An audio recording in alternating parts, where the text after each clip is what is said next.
客人入屋第一眼見到嘅玄關，正正係決定全屋嘅第一印象。喺中國傳統建築，玄關主要係用嚟阻擋外人嘅視線；而喺日本同埋西方，玄關就係俾客人入屋前先除低外套同埋鞋嘅地方。無論喺邊度，玄關都係擔當住緩衝嘅作用。所以玄關唔單止係用嚟換鞋，更係全屋嘅門面擔當。但你又知唔知道點樣打造一個適合自己屋企嘅玄關呢？我真係 no ideas 喎。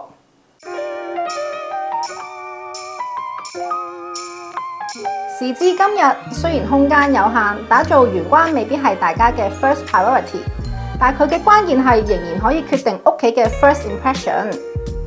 今日我就會用3個唔同屋苑嘅實景例子，同大家分享點樣可以喺有限嘅空間打造玄關嘅秘技，令你嘅屋企有一個專屬嘅